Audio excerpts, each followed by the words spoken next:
Rain hammered the asphalt in relentless sheets, blurring the edges of the world into a smear of flashing red and blue lights. It was the kind of storm that swallowed sound, that made even seasoned responders speak in low, uneasy tones, as if the darkness itself might be listening. Dr. Michael Harrington stepped out of his county vehicle and pulled his coat tight against the cold October wind. After 27 years as a coroner, he'd learned how to move through scenes like this with a steady, almost ritualistic calm. But that night, something felt wrong the moment his boots hit the soaked pavement. Ahead of him, a crumpled sedan rested against the guardrail, its front end folded like paper. Paramedics were already stepping back, shaking their heads with the tired acceptance of professionals who know when a life is ended. One of them spotted Dr. Harrington and approached, rain streaking down his helmet. Male, early 30s. No pulse on arrival. No response to anything, he said. Time of death logged at 11:42. Dr. Harrington nodded. Formalities. Procedures. A language he understood. He walked toward the covered body lying just beyond the wreck. The sheet clung to the contours of the man beneath, fluttering slightly in the storm's breath. He crouched beside him, lifting the edge of the fabric with familiar composure, until he saw the face. Evan Walker, 33 years old, eyes partially closed, as though still in the middle of a thought he hadn't gotten the chance to finish.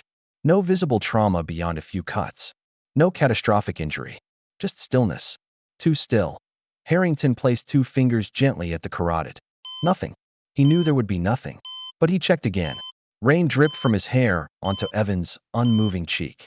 The world around them pulsed with the flash of emergency lights. And then, something flickered at the edge of his perception. A movement, not broad, not obvious. Just the subtlest tightening of Evan's right index finger. At Harrington's breath hitched, though he didn't know why. Bodies move after death. Muscles contract. Nerves misfire. Every coroner sees it eventually. Still, something about that twitch felt different. Not random. Not reflexive. Purposeful. Like the faint echo of a message trapped inside a failing machine. He leaned closer, staring hard, waiting for it to happen again. But the hand remained motionless. Frozen. Lifeless. A paramedic noticed him lingering and approached. Everything okay, Doc? Harrington hesitated, then nodded. Yes. Just making notes. But his voice betrayed him with a faint tremor. The rain picked up, pounding the roadway in a deafening roar. The sheet over Evan's body billowed, then clung again. With routine efficiency, the responders lifted the gurney and secured the straps. Harrington forced himself back into protocol mode, signing forms, confirming identification, and giving the standard clearances. He told himself what every medical professional learns to tell themselves. Bodies do strange things after death. That's all it was. Yet, as they loaded Evan into the transport van, he found his eyes drifting back to the still hand. The fingers seemed too relaxed, too natural, as though they belonged to someone sleeping rather than someone gone. The drive back to the county morgue should have been uneventful. Familiar roads, familiar silence. But Harrington couldn't shake the odd sensation creeping up his spine, a feeling he hadn't experienced since his first year on the job, unease. It sat heavy in his chest, pulsing with the rhythm of the windshield wipers. He glanced at the rearview mirror more than once, half expecting to see movement from the covered body behind him. Even though he knew the partition made that impossible, he tried to logic his way through it. The twitch was nothing. Stress. Fatigue. A trick of lightning through the rain. But the more he tried to explain it away, the more unsettled he felt, as though some part of him, some quiet, instinctive part honed over decades, was whispering that this case wasn't finished. That the real story hadn't even begun. By the time he pulled into the morgue's private entrance, he felt a chill that had nothing to do with the weather. He looked at the covered shape on the gurney as the van doors opened, and found himself thinking a thought he would later admit only in a whisper. Something about this man is not done. The storm raged on. But inside Harrington, a different kind of storm was beginning. One that would haunt him for years to come, before the mystery, before the autopsy table and the storm-soaked night. Evan Walker was just a man, ordinary in the kind of way that makes someone deeply familiar, even to strangers. The documentary shifts tone here, softening, slowing, as though giving Evan back some of the humanity stripped away by the coldness of flashing lights on wet asphalt. His story begins in a small Indiana town, where neighbors still wave from porches and everyone knows everyone else's business whether they want to or not. Evan grew up in a modest single-story home on th. Edge of town, surrounded by fields and the crackling hum of old power lines that buzzed like restless cicadas in the summer. His mother recalls how he used to take apart anything he could get his hands on: radios, clocks, kitchen appliances, convinced that everything had a hidden truth waiting inside.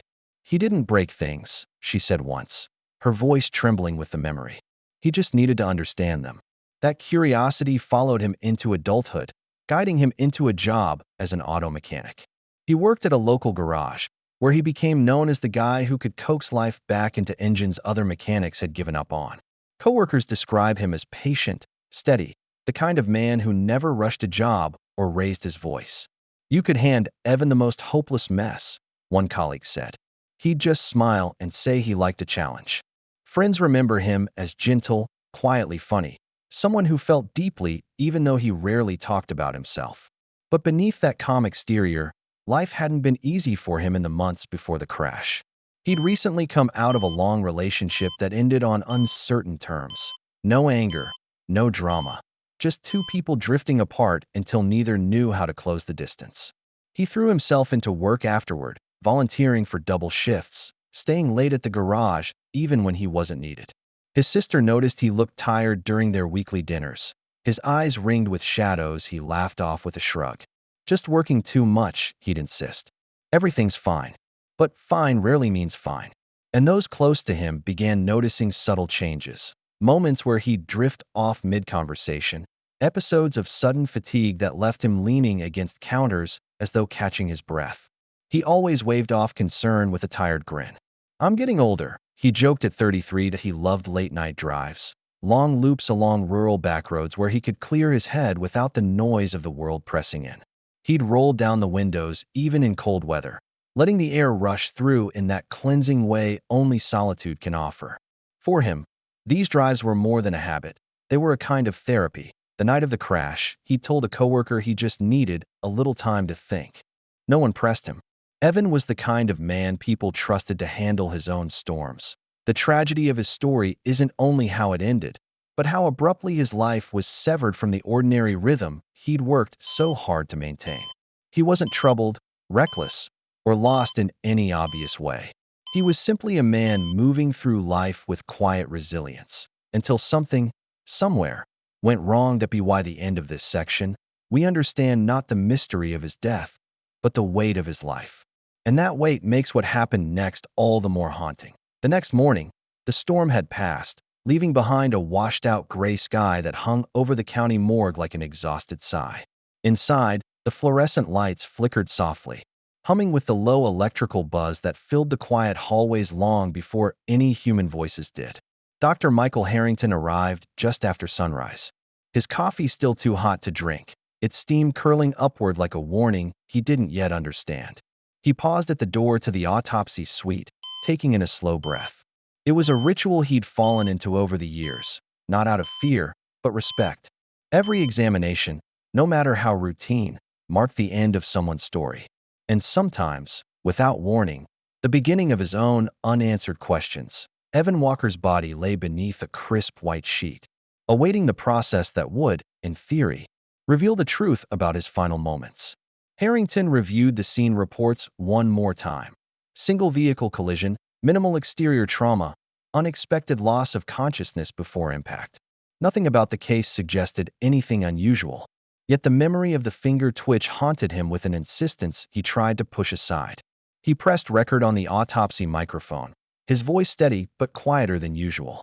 Case number 27 to 1042. Male, 33 years old. Beginning external examination at 7:32 a.m. He lifted the sheet. Evan's face looked even more peaceful now, as though caught in an unbroken sleep. Harrington touched the skin, expecting coolness, but paused. It was warm. Not unnaturally warm, not impossible, but warmer than expected for someone who had been declared deceased more than 8 hours earlier. He frowned and checked the chart again. Time of death estimates, ambient conditions, body transport details. Nothing explained it, that he moved systematically, examining the exterior for signs of trauma. Superficial abrasions, minor contusions, none severe enough to cause death. As he reached the chest, preparing to clean the area for incision, something happened that made him freeze mid-motion. A faint contraction, almost like a ripple beneath the skin. A tightening of the intercostal muscles between Evan's ribs. Harrington stared, unblinking. Seconds passed in suffocating stillness. No movement followed. No twitch. No secondary contraction. The body lay as motionless as stone. He leaned in, his breath shallow. Possible post-mortem spasm, he murmured into the recorder, though his voice sounded unconvinced even to himself. He pressed 2 fingers gently along the ribcage. Nothing. He checked the carotid again. Silence. He checked the pupils. Fixed, dilated. Standard signs. But the unease rooted deeper. Rigor mortis behaved strangely too. Typically, it set in predictably, progressing from smaller muscle groups to larger ones. Yet here it felt patchy, inconsistent, stiffness in one arm but not the other, rigidity along the jaw but surprising looseness in the lower limbs. Harrington tried explaining it as delayed onset, variations due to temperature, or simple individual biological difference. But none of the explanations fit quite right. As he continued with the internal examination, the strangeness only increased. Evan's organs appeared intact. No catastrophic bleeding. No ruptures. No hidden fractures. His heart, while still, bore no immediate sign of failure severe enough to cause sudden death. It was as though his body had simply stopped, quietly, without warning. Harrington found himself pausing, staring at the organs laid before him under the harsh surgical lights. Every part told a different story, but none answered the question that had lodged itself in his mind since the highway. Was there something he had missed? Something that happened before the crash? Or something that happened after? As he stitched the body back together, the room felt colder. And he felt further from the truth than when he'd begun. The autopsy suite was silent in the way only medical rooms can be, an engineered quiet. Sterile and absolute, where every small sound becomes unnervingly loud. Dr. Harrington stood over Evan's body, the overhead lamp casting a white, unwavering glow across the table.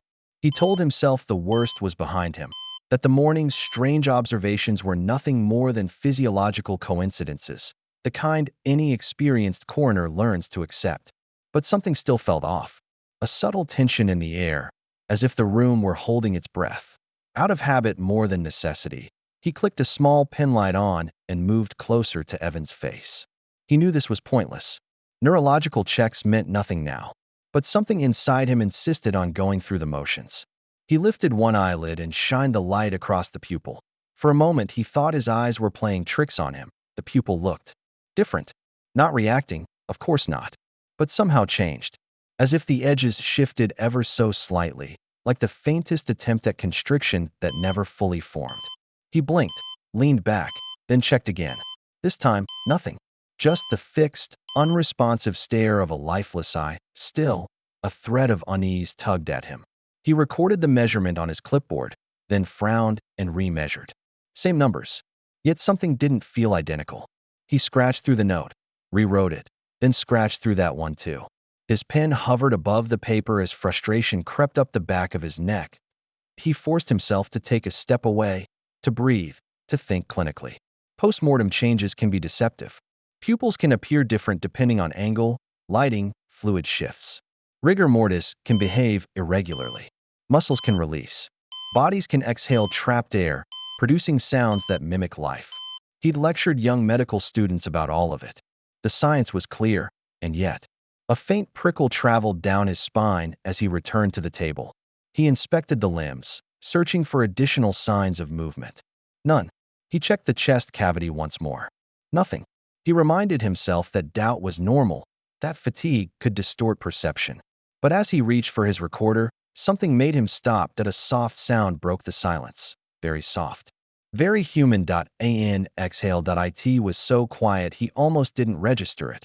But when he did, the shock hit him like a physical blow.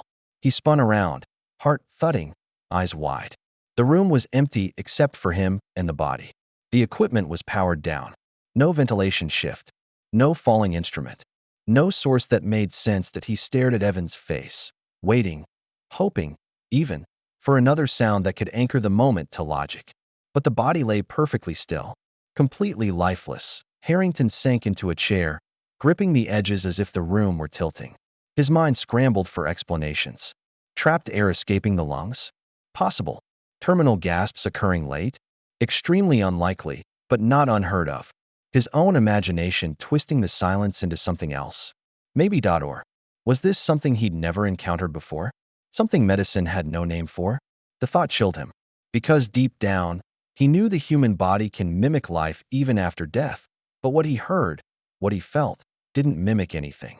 It felt intentional. As he sat in that cold, fluorescent-lit room, one unsettling question began to take shape.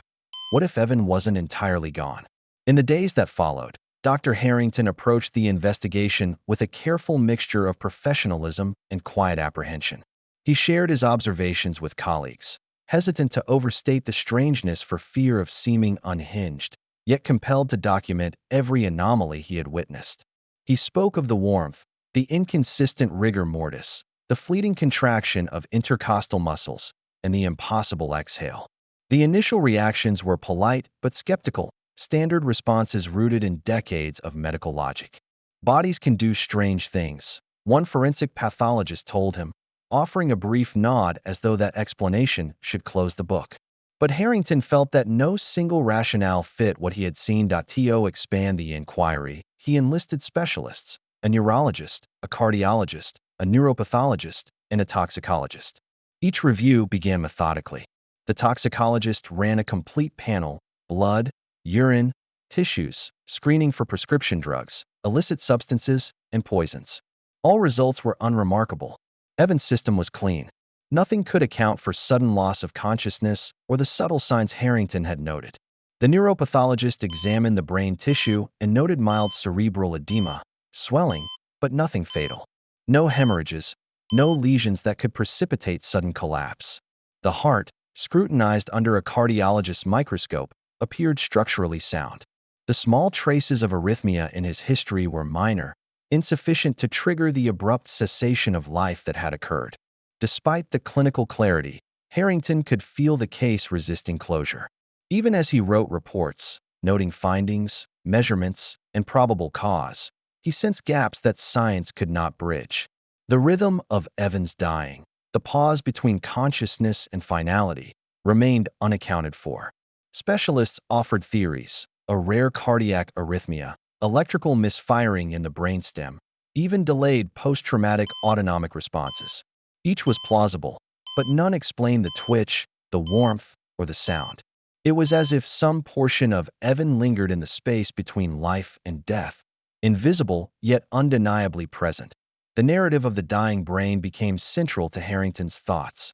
He read case reports of patients experiencing what clinicians call Lazarus syndrome, spontaneous return of circulation after failed resuscitation, but such instances were exceedingly rare and usually measurable with immediate monitoring.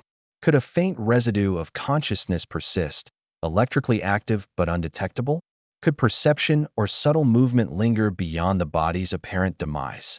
He discussed these ideas cautiously with the team, careful not to imply supernatural causation. The neurologist explained how residual neuronal bursts could, in theory, cause small, involuntary movements. The cardiologist acknowledged that terminal arrhythmias sometimes produce delayed twitches. But the exhale, the human, intentional seeming exhale, remained impossible to reconcile with accepted medical science. Late into the evenings, Harrington reviewed autopsy footage, paused on frames where the slightest muscle shift seemed to occur. He replayed the sound recordings over and over, testing for mechanical causes, ambient interference, or subconscious bias. Every rational explanation fell short. The coroner began journaling reflections, weighing professional detachment against the raw, unexplainable evidence of what he'd experienced. His colleagues offered support, but none could validate the sense of unsettled awe he carried home. Throughout the investigation, Harrington's resolve was tempered by humility. Medicine could explain much, but some phenomena lay beyond the reach of current understanding. And sometimes, the human body, in its final moments, performed acts that science could only describe in probabilities, not absolutes. He realized that this was one of those rare moments when the border between life and death became indistinct. A liminal space that demanded both respect and why the time reports were finalized. The investigation yielded answers only partially satisfying.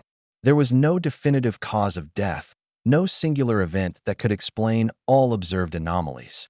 And yet, Harrington knew he had witnessed something real, something that had brushed the edges of medical knowledge and human perception alike. And in the quiet moments, when the autopsy room lights dimmed and the equipment was silent, he allowed himself to admit that some mysteries might never fully resolve. Some questions, like Evan Walker's final breath, would linger indefinitely. The official investigation closed with no definitive answers. Toxicology, pathology, and cardiology reports were all compiled and filed, yet the lingering question remained. What had truly happened to Evan Walker? Harrington delivered the findings to Evan's family with measured calm, reading the clinical words on the report as if they could offer comfort. But he watched their faces twist in confusion and grief. His words were precise, careful. There was no trauma severe enough to account for death, no toxic substances, no catastrophic organ failure. Yet in that clinical clarity, there was no closure. They asked questions he could not answer. Why him? Why like this? His sister's voice cracked under the weight of loss. He had no answer beyond the possibilities the science suggested. Each explanation insufficient to soothe the human heart, in the quiet of his office afterward. Harrington reflected on the emotional weight he carried as a coroner. He had spent decades examining bodies, performing autopsies, and pronouncing truths that society depended on for closure. Most cases came with an explanation, a cause of death, a conclusion. But some, the rare few, resisted understanding, leaving him with a gnawing sense of incompletion. This case was one of them. He replayed the autopsy in his mind. The warmth, the inconsistent rigor mortis, the tiny twitch of muscles, the impossible exhale. The ordinary rules of medicine had failed to explain what he had observed. He realized that these unresolved cases were not just professional challenges, they were emotional burdens. Each unexplained phenomenon lodged itself in memory, refusing the comfort of forgetfulness. He began questioning not just the mechanics of death, but the very boundary between life and the cessation of consciousness. How much of the human experience might persist in the moments the medical charts label irreversible? Could some part of the mind, some fragment of awareness, linger beyond measurable signs of life? And if so, who truly benefits from knowing, and who suffers from the silence? At home, Harrington struggled with sleep. He found himself waking in the middle of the night, replaying the small, unexplainable moments over and over, as if revisiting them could reveal a hidden pattern or unlock a secret truth. The sound of his own heartbeat became strangely loud in the quiet hours. Shadows in the corners of his study flickered against the dim light. Rational explanations were plentiful, but none erased the gut-level certainty that something extraordinary had occurred, something that eluded classification or quantification. Colleagues offered professional camaraderie, sharing in technical discussions or debating potential rare diagnoses. But none could truly inhabit the unsettled, almost sacred space Harrington now occupied, a space between empirical science and the haunting edge of mystery. He became more introspective, aware of the emotional toll of a career spent in the company of death, aware of how fragile human understanding could be in the face of what could not be explained. And through it all, Evan Walker remained with him, not in memory alone, but as a question he could not close, a story he could not fully understand, a presence that refused to fade.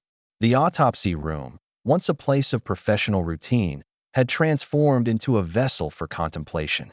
The case would follow him indefinitely, a reminder that even for those trained to measure, classify, and explain, some experiences exist beyond the reach of reason, haunting, unresolved, and deeply human. Years have passed since that stormy October night. Yet the memory of Evan Walker remains as vivid as if it happened yesterday. Dr. Michael Harrington sits alone in the dim light of his office. A quiet hum of fluorescent bulbs above. The notes and recordings from that case spread across the desk before him. Even now, he cannot shake the sensation that something about Evan's final moments eluded measurement, that science captured fragments, but not the whole truth. The warmth, The twitch, the exhale, they are etched into his memory with an intensity that no professional detachment can erase. He admits it quietly, a confession to himself first, then to the audience. The case changed the way he understands life and death. Even if it offers no tangible answers, Harrington reflects on what it means to witness the limits of human knowledge. In the sterile world of autopsy tables, where every movement can be recorded, measured, and explained, Evan's case defied prediction. It challenged the assumption that death is an absolute, irreversible event, at least in the way he had always understood it. Could consciousness, in some form, linger longer than science allows? Could the dying brain, in its final electrical surges, create phenomena that mimic life, yet escape detection? These questions sit heavily with him, compelling, unanswerable, leaving a quiet ache in the chest that no number of reports can alleviate. That he recalls the exact moment in the autopsy room when the impossible exhale occurred. It was not loud, not dramatic, but intimate, almost deliberate in its subtlety. Harrington turned, expecting an explanation grounded in physics or human error, and found none. The body remained utterly still. He felt, if only for a heartbeat, as though Evan was trying to communicate something beyond words, beyond what medical instruments could detect. It was a whisper of presence in a room defined by absence, a fleeting reminder that life is more complex than our measurements suggest. The coroner now approaches his work differently. Each case, however ordinary, carries with it the potential for moments that defy expectation, moments that may quietly illuminate the boundary between life and death. He remains grounded in science, in rigor, in procedure, but he also carries a humility born of witnessing the extraordinary in the seemingly mundane. It is a weight he bears silently, understanding that some truths may be intangible, existing only as questions lingering in the mind long after the formal investigation ends. And then comes the question that wakes him at 3 in the morning, the one he cannot silence despite years of reflection and professional certainty. What if Evan wasn't fully gone when I opened him? The thought is simple, yet it resonates with profound unease, bridging the gap between medical fact and human wonder. It is a question with no answer, only the persistent echo of possibility, challenging everything he thought he knew about the finality of death.